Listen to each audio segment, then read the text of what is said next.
Good morning students.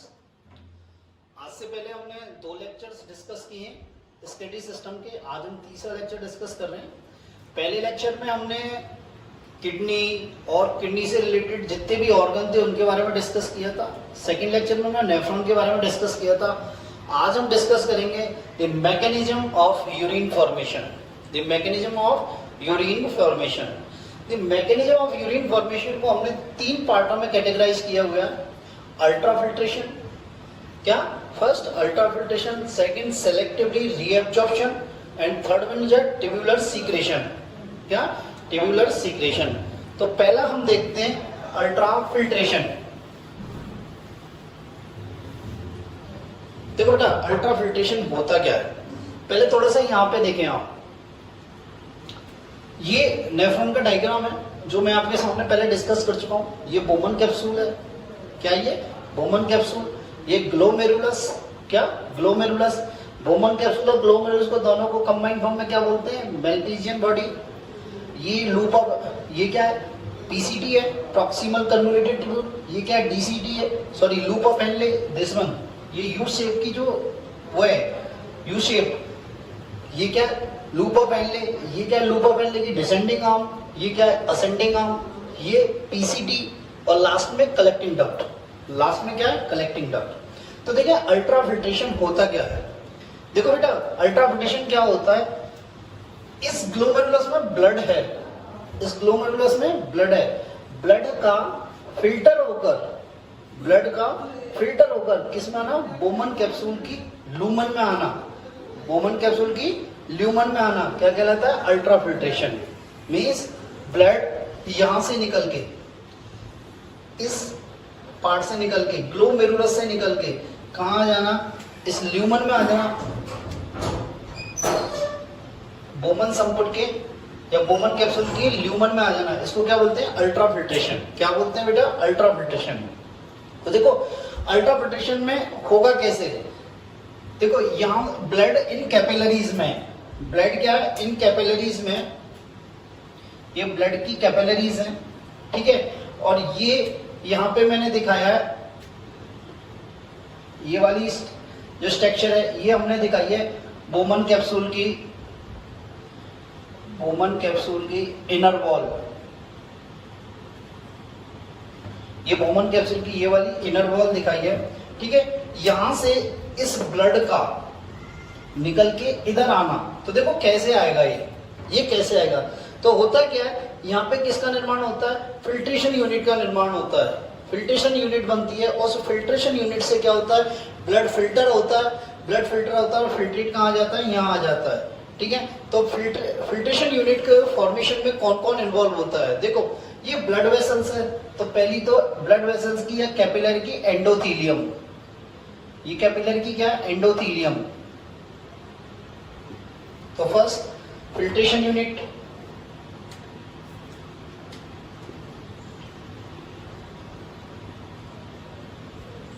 Filtration unit में क्या है, number 1 endothelium of blood capillaries.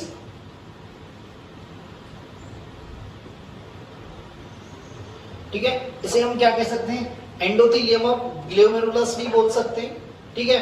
अब क्या होगी, इस एंडोथीलियम की क्या होगी, बेसमेंट मेम्ब्रेन भी होगी। क्या होगी, बेसमेंट मेम्ब्रेन। तो सेकंड क्या होगी, बेसमेंट मेम्ब्रेन ऑफ ग्लोमेरुलस। क्या होगी बेटा, ग्लोमेरुलस, ठीक है। अब ब्लड कहां गया, इन कैपिलरी से बाहर आ गया है, इन कैपिलरी से यहां आ गया है। अब यहां से क्या है, इसको पार करना है, यहां आ गया, इसे भी पार करना है, ठीक है। तो इसमें सेकंड क्या होगी, मतलब ये जो इनर वॉल है, बोमन कैप्सूल की इनर वॉल है, ये भी क्या होगी, फिल्ट्रेशन यूनिट में आएगी। तो हम क्या कह सकते हैं, third epithelial cells of Bowman's capsule. क्या बोलेंगे बेटा, epithelial cells of Bowman capsules, ठीक है। इसकी भी बेसमेंट होगी, बोमन कैप्सूल की भी बेसमेंट होगी। तो फोर्थ क्या होगा, basement of या basement membrane of Bowman's capsule, ठीक है। और एक और होगी फिफ्थ पोडोसाइट सेल्स,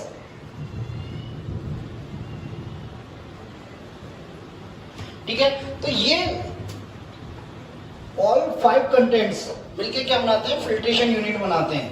क्या बनाते हैं, फिल्ट्रेशन यूनिट बनाते हैं। तो इस फिल्ट्रेशन यूनिट से ब्लड का फिल्टर होकर इस फिल्ट्रेट का किस में आना, बोमन कैप्सूल की ल्यूमन में आना, इसे क्या बोलते हैं, अल्ट्रा फिल्ट्रेशन, ठीक है।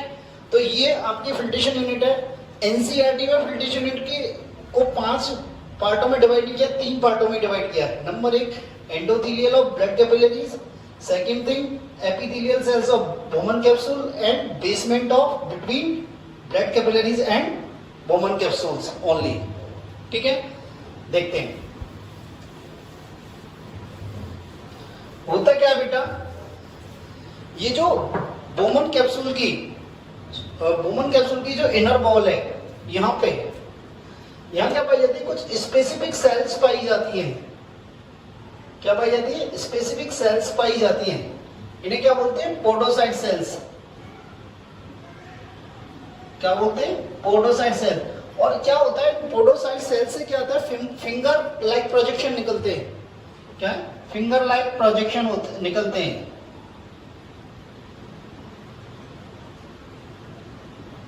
और ये फिंगर लाइक प्रोजेक्शन किससे अटैच हो जाते हैं, ग्लोमेरुलस की कैपिलरीज से। क्या, ग्लोमेरुलस की कैपिलरी से अटैच हो जाते हैं, ठीक है। इनका जो अटैचमेंट होता है, जो ये पोडोसाइट्स के प्रोजेक्शन होते हैं, ये कैपिलरी से इस प्रकार अटैच होते हैं, इस प्रकार अरेंजमेंट होता है, कॉम्प्लेक्स अरेंजमेंट होता है। क्या होता है, कॉम्प्लेक्स अरेंजमेंट हो जाता है, जिससे क्या बन जाते हैं, छोटे छोटे पोर्स बन जाते हैं। छोटे छोटे क्या बन जाते हैं, पोर बन जाते हैं। उन्हें क्या बोलते हैं, स्लिट पोर। क्या बोलते हैं, स्लिट पोर्स, ठीक है। इनको क्या बोलते हैं, स्लिट पोर, ठीक है। सेकंड थिंग होता क्या है कि जो ग्लोमेरुलस की ब्लड वेसल्स हैं या कैपिलरीज हैं, ये ग्लोमेरुलस की जो कैपिलरीज है, ये क्या होती है, नॉर्मल कैपिलरी से बहुत डिफरेंट होती हैं। क्यों, क्योंकि इनकी जो परमेबिलिटी होती है वो नॉर्मल कैपिलरी से करीब 100 to 500 टाइम्स अधिक होती है, मोर होती है। इनकी permeability 100 to 500 more than normal capillary. क्यों, क्योंकि जो ये इसकी एंडोथेलियल सेल्स होती हैं, जो एंडोथेलियल सेल्स होती है, इनके बीच में क्या हो जाता है, पोर्स बन जाते हैं। क्या बन जाते हैं, पोर्स प्रेजेंट होते हैं। ये पोर्स प्रेजेंट होते हैं और इन पोर्स को क्या बोलते हैं, फेनेस्ट्रा। क्या बोलते हैं, फेनेस्ट्रा, ठीक है। तो हमारे समझ में है, स्लिट पोर कहां पाए जाते हैं, इस बोमन संपुट की इनर वॉल पर।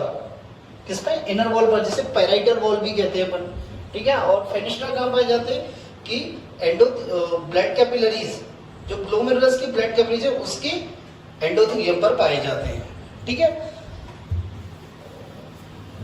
ठीक है। अब देखो इसमें जो फिल्ट्रेट आया है, यहाँ पे जो फिल्ट्रेट आया है, ये जो ब्लड फिल्टर होके यहाँ आया है फिल्ट्रेट। इस फिल्ट्रेट में क्या क्या होता है, देखो इस फिल्ट्रेट में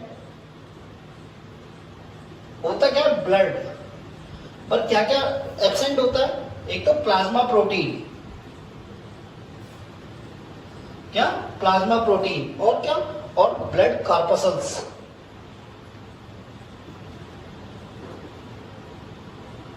ब्लड कार्पसल्स और प्लाज्मा प्रोटीन क्या होती है, फिल्टर नहीं हो पाती। देखो इस प्लाज्मा प्रोटीन को फिल्टर कौन नहीं होने देता, बेसमेंट मेम्ब्रेन। कौन नहीं होने देता, बेसमेंट मेम्ब्रेन,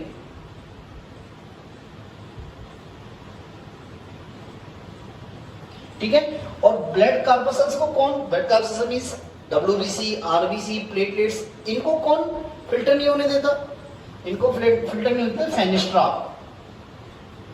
क्या नहीं होने देते, फेनेस्ट्रा, ठीक है। तो मेरी बात समझ में आई, फिल्ट्रेट के अंदर क्या ब्लड है, पर उसमें क्या क्या एब्सेंट है, प्लाज्मा प्रोटीन और ब्लड कार्पसल्स। क्या है, ब्लड कार्पसल्स।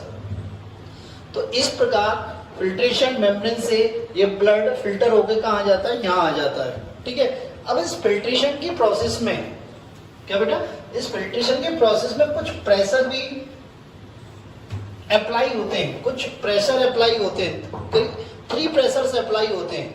तो वो प्रेशर्स क्या होते हैं, फिल्ट्रेशन के प्रोसेस को बढ़ा देते हैं या फिल्ट्रेशन प्रोसेस में हेल्प करते हैं। तो वो कौन कौन से होते हैं? Number 1 GHP, glomerular hydrostatic pressure. इसकी जो वैल्यू होती है वो 70 mm ऑफ Hg होती है। ठीक है, 60 to 70 mm ऑफ Hg होती है, ऐसा है। ठीक है, अब होता क्यों, ये प्रेशर अराइज क्यों होता है, ये प्रेशर किस कारण से अराइज होता है? होता क्या है बेटा, देखो ये एफरेंट आर्टियोल्स, एफरेंट आर्टियोल्स क्या होगी, ब्लड लेके कहां जा रही है, बोमन कैप्सूल के कप में या बोमन कैप्सूल में जा रही है, और बोमन कैप्सूल से किस फॉर्म में बाहर आती है, इफरेंट फॉर्म में। ठीक है, इफरेंट फॉर्म में। तो क्या होता है, इसका डायामीटर ज्यादा है, अधिक है, इसका डायामीटर क्या है, कम। तो डायामीटर के डिफरेंस के कारण, डायामीटर के डिफरेंस के कारण ब्लड डायामीटर के डिफरेंस के कारण कहते हैं प्रेशर जनरेट होता है, जिसे कहते हैं ग्लोमेरुलर हाइड्रोस्टैटिक प्रेशर। क्या कहते हैं, ग्लोमेरुलर हाइड्रोस्टैटिक प्रेशर। ठीक है, इस GHP के अपोज में 2 प्रेशर अप्लाई होते हैं। इस GHP के अपोज में क्या होते हैं, 2 प्रेशर अप्लाई होते हैं। वो कौन कौन से होते हैं, देखो BCOP, ब्लड कोलाइडल ऑस्मोटिक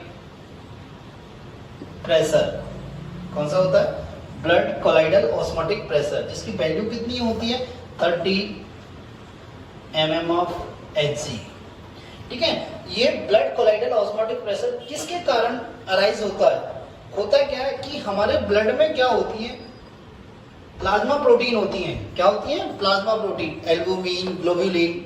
ठीक है, ये एल्बुमिन और ग्लोबुलिन क्या करती है, इस फिल्ट्रेशन का अपोज करती है। इस फिल्ट्रेशन का क्या करती है, अपोज करती है, या कह सकते हैं हम GHP का अपोज करती है। क्या करती है, GHP का अपोज करती है। थर्ड आता है कैप्सुलर हाइड्रोस्टैटिक प्रेशर, CHP। क्या, CHP, इसकी वैल्यू कितनी होती है, 20 mm ऑफ Hg। ठीक है, देखो कैप्सुलर हाइड्रोस्टैटिक प्रेशर क्यों अराइज होता है? होता क्या है कि जैसे जैसे फिल्ट्रेट इस बोमन कैप्सूल में आता है, बोमन कैप्सूल में आता है, तो ये फिल्ट्रेट क्या होता है, और फिल्ट्रेट आने का अपोज करता है, और फिल्ट्रेट आने का अपोज करता है। तो उसके कारण क्या होता है, प्रेशर जनरेट होता है, इसे कहते हैं कैप्सुलर हाइड्रोस्टैटिक प्रेशर, जिसकी वैल्यू कैसी होती है, 20 mm ऑफ Hg। इसे हम ऐसे कह सकते हैं कि हमारी क्लास है, उसमें 100 बच्चे की कैपेसिटी है, और हमने 100 बच्चे उसमें बैठा रखे हैं, 100 बच्चे उसमें हैं।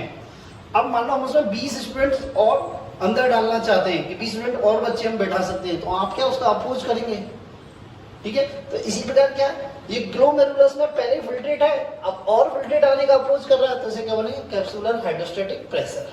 ठीक है, तो ये प्रेशर, इस प्रेशर के दोनों ये क्या होते हैं, अपोज में होते हैं। तो देखिए नेट फिल्ट्रेशन प्रेशर क्या हुआ फिर, या नेट इफेक्टिव फिल्ट्रेशन प्रेशर क्या हुआ, देखते हैं।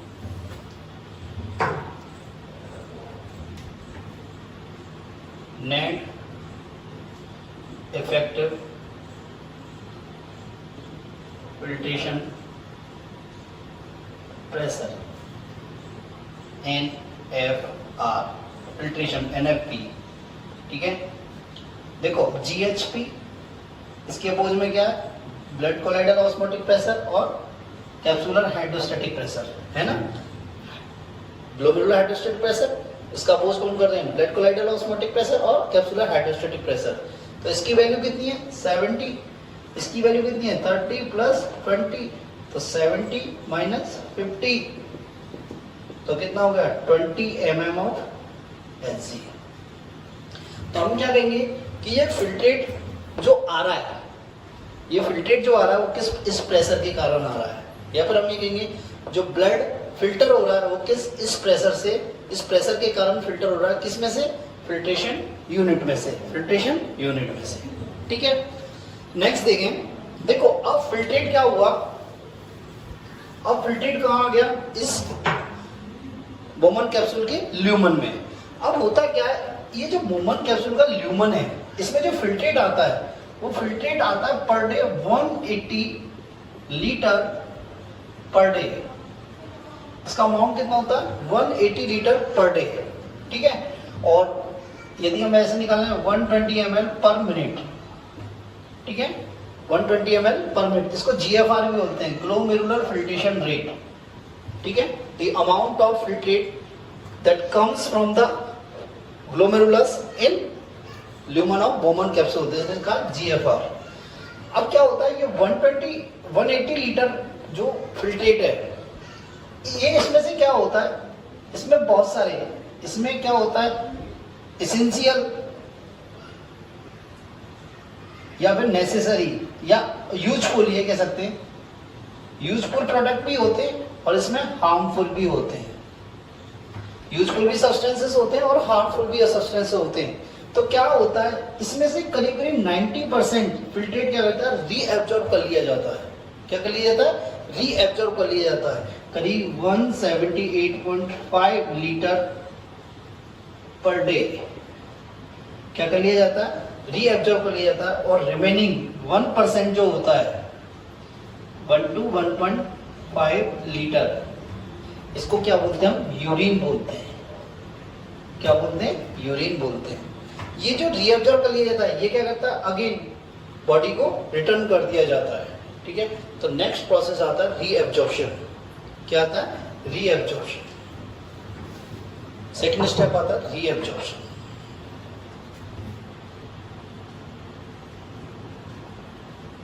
Selective reabsorption. देखो बेटा, यहां पे फिल्ट्रेट आया जिसका वॉल्यूम कितना था, 180 लीटर पर डे। ठीक है, इसमें से मैक्सिमम 99% क्या कर लिया जाता है, रीअब्जॉर्ब कर लिया जाता है। तो ये रीअब्जॉर्प्शन जो होता है, ये किसके वाई थ्रू होता है? ये रीअब्जॉर्प्शन क्या होता है, ये कॉइल ट्यूब्यूल्स होती है, ये कॉइल ट्यूब्यूल है, ये ट्यूब है, इसमें डिफरेंट पार्ट है, पीसीटी है, लूप ऑफ हेनले, डीसीटी है, कलेक्टिंग डक्ट है, इनके द्वारा क्या किया जाता है, ये एब्जॉर्ब कर लिया जाता है। क्या कर लिया जाता है? एब्जॉर्ब कर लिया जाता है। सब मैक्सिमम जो एब्जॉर्प्शन होता है वो कहाँ होता है? पीसीटी पर। मैक्सिमम एब्जॉर्प्शन क्या होता है? पीसीटी पर। और मिनिमम एब्जॉर्प्शन कहाँ होता है? लूप ऑफ हेनले पर। कहाँ होता है? लूप ऑफ हेनले पर। तो हम देखते हैं रीअब्जॉर्प्शन। ठीक है, डिफरेंट पार्ट्स पर रीअब्जॉर्प्शन। तो फर्स्ट देखते हैं पीसीटी पर।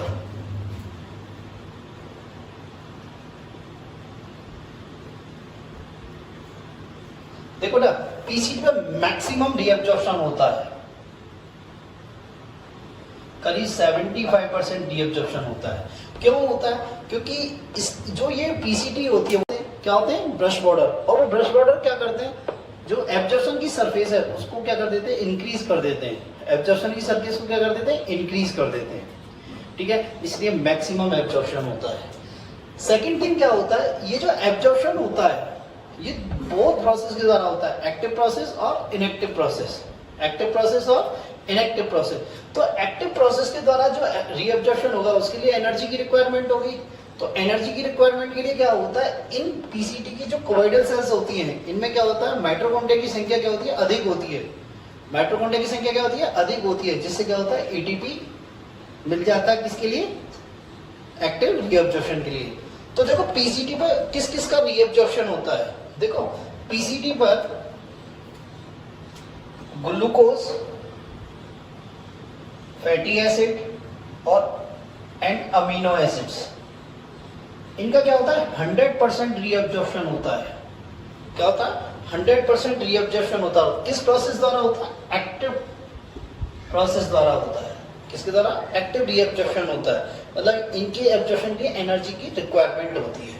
ठीक है, और किस किस का होता है? के प्लस आयन का होता है करीब 70%, Na प्लस आयन का होता है, बाइकार्बोनेट आयंस का होता है। किसका होता है? बाइकार्बोनेट, वही 75 to 70%।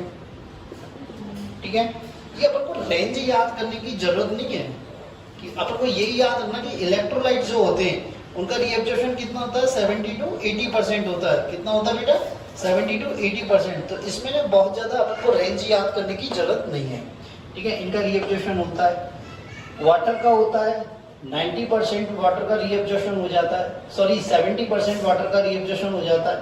कुछ क्लोराइड आयन का रीअब्जॉर्प्शन भी होता है, क्या होता है कुछ क्लोराइड आयन का रीअब्जॉर्प्शन भी होता है। ये वाटर एंड क्लोराइड आयन का जो रीअब्जॉर्प्शन होता है ये क्या होता है इनएक्टिव प्रोसेस द्वारा होता है या पैसिव प्रोसेस द्वारा होता है। इसके रीअब्जॉर्प्शन के लिए एनर्जी की रिक्वायरमेंट नहीं होती, इसके रीअब्जॉर्प्शन के लिए एनर्जी की रिक्वायरमेंट नहीं होती। तो सेलेक्टिव रीअब्जॉर्प्शन, सेलेक्टिव रीअब्जॉर्प्शन पहला क्या है पीसीटी, क्या बेटा पीसीटी। तो पीसीटी पे क्या होता है मैक्सिमम रीअब्जॉर्प्शन होता है क्योंकि इसकी सेल्स में इस प्रकार के एडेप्टेशन पाए जाते हैं जैसे माइक्रोब्लाइगा प्रेजेंट होना या ब्रश बॉर्डर प्रेजेंट होते हैं जो क्या करते हैं एब्जॉर्प्शन की सरफेस को बढ़ा देते हैं। माइटोकॉन्ड्रिया उपस्थित होते हैं या माइटोकॉन्ड्रिया अधिक मात्रा में होते हैं जो क्या करते हैं बेटा एनर्जी के लिए आवश्यक होते हैं, जो कि वो एनर्जी किस में काम आती है एक्टिव रीअब्जॉर्प्शन में। तो glucose fatty acid amino acid का रीअब्जॉर्प्शन कितना होता है 100%। इलेक्ट्रोलाइट्स का एब्जॉर्प्शन कितना होता है 80%, 70 to 80% होता है। वाटर का 70% रीअब्जॉर्प्शन हो जाता है यहाँ पे, ठीक है। और कुछ क्लोराइड आयंस का, तो इनका रीअब्जॉर्प्शन किसके द्वारा होता है इनएक्टिव प्रोसेस के द्वारा। किसके द्वारा इनएक्टिव प्रोसेस के द्वारा, ठीक है बेटा। अब फिल्ट्रेट यहां तक आएगा, मतलब पीसीटी के जो लास्ट वाले पोर्शन आएगा तो उस वहां पे ये फिल्ट्रेट क्या होगा आइसोटेनिक होगा। तो पीसीटी पर जो फिल्ट्रेट होगा वो क्या होगा आइसोटोनिक, क्या होगा आइसोटोनिक, ठीक है। अब आता है फिल्ट्रेट लूप ऑफ हेनले में। कहां आता है लूप ऑफ हेनले में। तो बेटा देखो लूप ऑफ हेनले में मिनिमम रीअब्जॉर्प्शन होता है, क्या होता है मिनिमम रीअब्जॉर्प्शन होता है। देखें देखो ये लूप ऑफ हेनले, ये लूप ऑफ हेनले की क्या है descending arm, descending limb of loop of Henle, ठीक है। और ये क्या है असेंडिंग लिम्ब,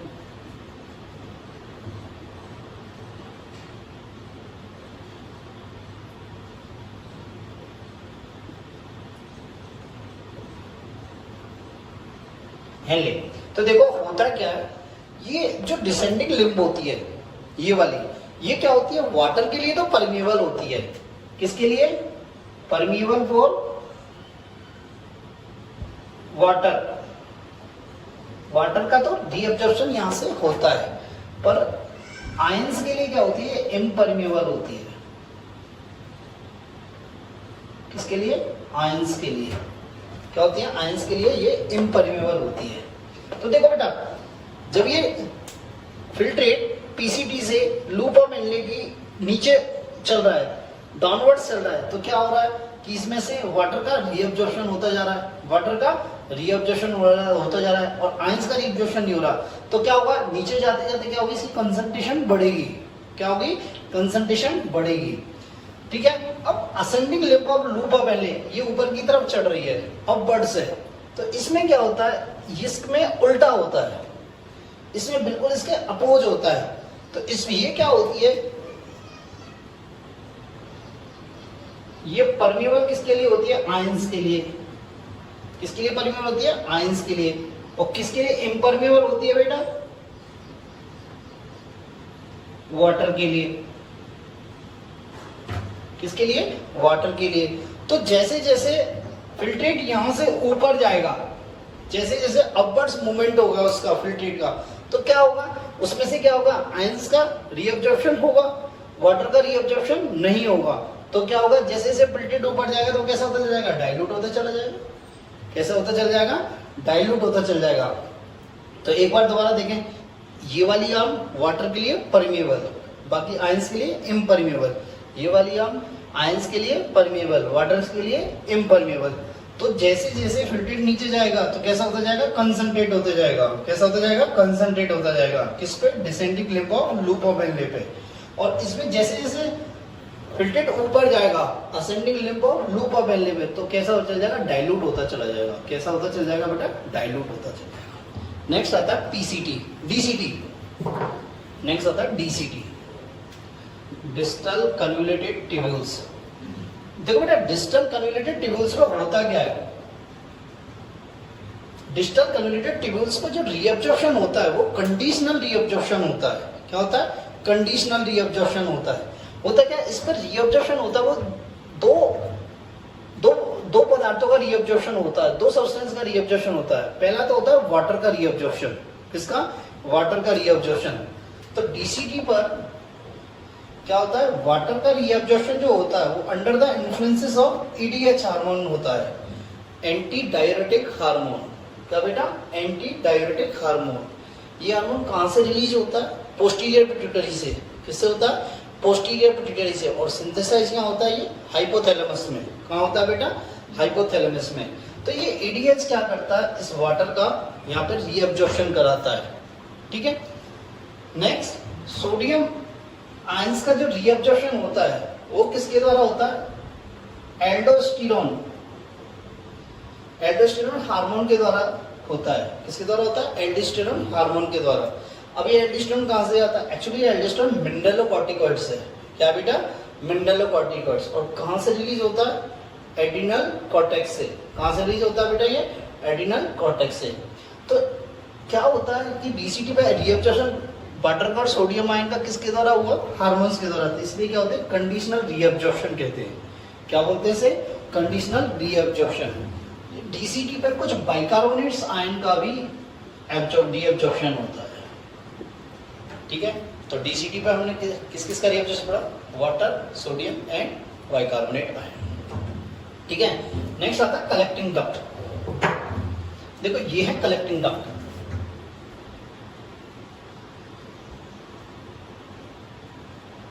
देखो ना, कलेक्टिंग डक्ट क्या होती है, कलेक्टिंग डक्ट पर जो रीअब्जॉर्प्शन होता है वो वाटर का रीअब्जॉर्प्शन होता है।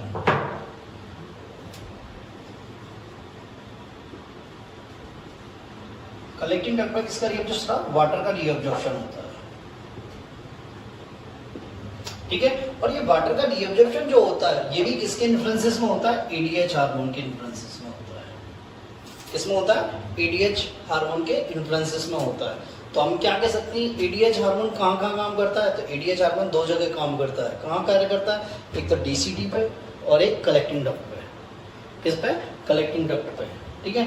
अब ईडीएच हार्मोन की यदि डिफिशियंसी हो जाए या इसका हाइपोसिक्रेशन हो जाए तो क्या होगा, यहाँ वाटर का रीअब्जॉर्प्शन नहीं होगा, तो यूरिन आउटपुट बन जाएगा।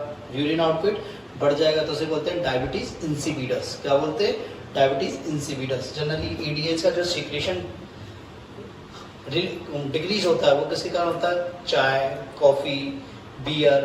ठीक है। इन सबसे क्या होता है, ईडीएच का सीक्रेशन कम हो जाता है। ठीक है। एक कलेक्टिंग डक्ट में क्या होता है, ये कलेक्टिंग डक्ट का जो लोअर पार्ट होता है, ठीक है, और लोअर पार्ट होता है, ये कहता है यूरिया का भी रीअब्जॉर्प्शन करता है। कुछ मात्रा में क्या होता है, यूरिया का रीअब्जॉर्प्शन करता है। ठीक है। अब यूरिया किसके लिए, क्यों कि यूरिया क्या करता है, ये जो मेडुलरी इंटेस्टाइनल फ्लूइड है, मेडुलरी इंटरस्टिशियल फ्लूइड है, इसकी क्या होता है, ऑस्मोलैरिटी को मेंटेन करता है। मेडुलरी इंटरस्टिशियल फ्लूइड की ऑस्मोलैरिटी को मेंटेन करने के लिए नेसेसरी होता है यूरिया। ठीक है।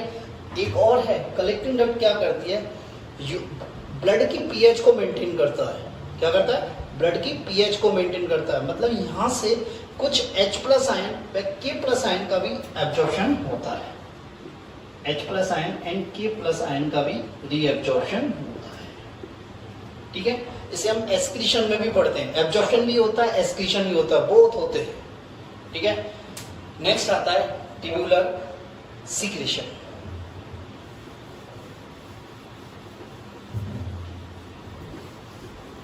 थर्ड आता है ट्यूबुलर सीक्रेशन।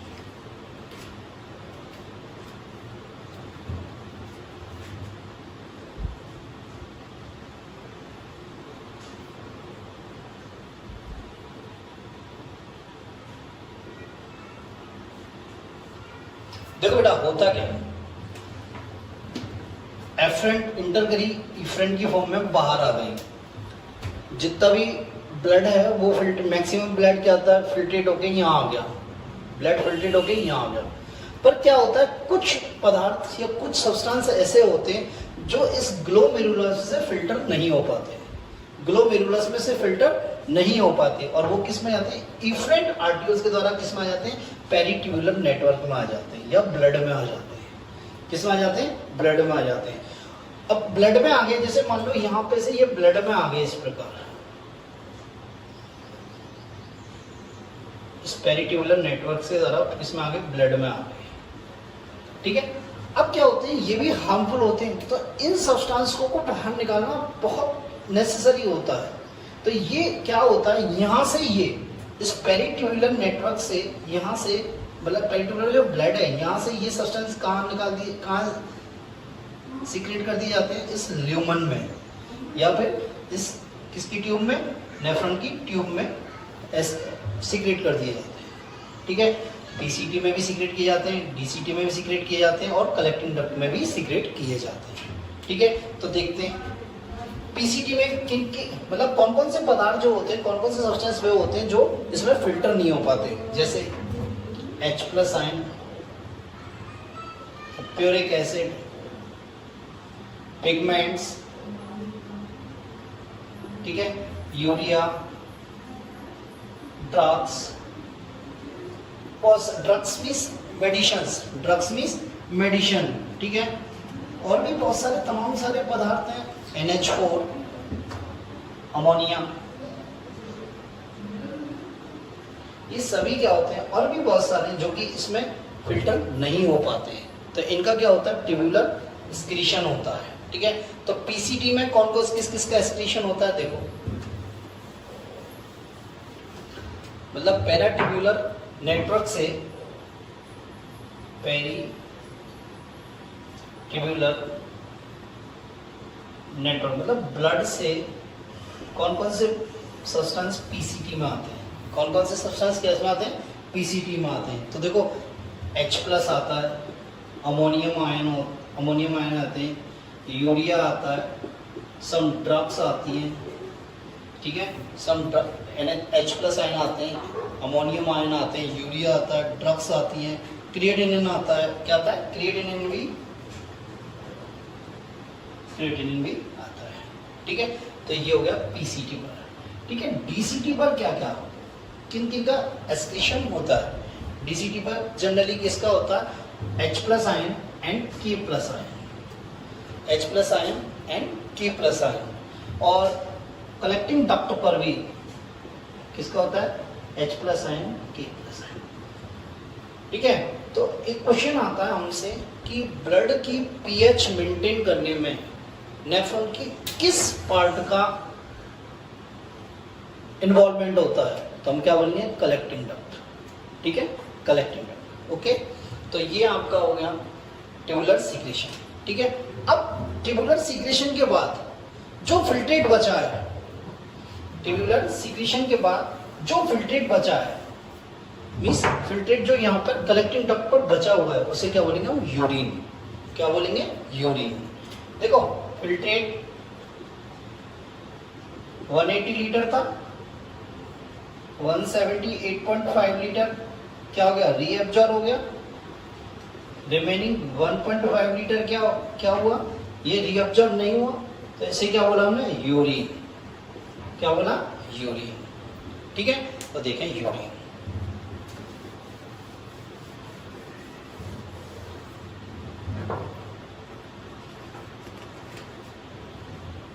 देखो ना, यूरिन वॉल्यूम कितना होता है, 1 to 1.5 litre per day. Normal condition है, ये नॉर्मल कंडीशन है। यदि किसी को डायबिटीज इंसिपिडस है या डायबिटीज मेलिटस है तो यूरिन आउटपुट बढ़ जाएगा, यूरिन आउटपुट बढ़ जाएगा। इसकी पीएच क्या होती है बेटा, 6, स्लाइटली एसिडिक होता है, क्या होता है, स्लाइटली एसिडिक होता है, ठीक है। क्या होता है बेटा, स्लाइटली एसिडिक। इसका पेल येलो कलर, क्या बेटा, पेल येलो कलर यूरोक्रोम के कारण होता है। किसके कारण होता है बेटा, यूरोक्रोम के कारण। ये यूरोक्रोम कहां से आता है, ये क्या आता है, हीमोग्लोबिन के ब्रेकडाउन से बनता है। किससे बनता है, हीमोग्लोबिन के ब्रेकडाउन से बनता है। ठीक है, इसमें जो स्मेल आती है, ओडर आता है, स्मेल, वो किसके कारण आता है, अमोनिया के कारण। किसके कारण था, अमोनिया के कारण। ठीक है, देखो वुमन का जो यूरिन होता है उसमें अमोनिया भी होता है, यूरिया भी होता है, यूरिक एसिड भी होता है, पर यूरिया का जो अमाउंट होता है वो सबसे अधिक होता है, मैक्सिमम होता है। इसलिए वुमन को क्या बोलते हैं, यूरियोटेलिक बोलते हैं। क्या बोलते हैं, यूरियोटेलिक बोलते हैं। ठीक है, तो और क्या क्या होता है, देखो बेटा वाटर होता है, कितना होता है, 95%। यूरिक एसिड होता है, यूरिया होता है, अदर्स ड्रग्स, ठीक है, H+ आयन, K+ आयन, ये भी होते हैं। ठीक है, यूरिया मैक्सिमम कितना होता है, 2% यूरिया होता है। कितना होता है बेटा, 2% यूरिया होता है। कितना होता है, 2% यूरिया। और ह्यूमन पर डे, एक हेल्दी मानव, एक हेल्दी पर्सन कितना, 25 to 30 gram urea per day excrete करता है। 25 to 30 gram urea per day excrete करता है। ठीक है, तो ये आपकी क्या थी, urine, mechanism of urine formation. ठीक है, थैंक यू, आज के लिए इतना ही।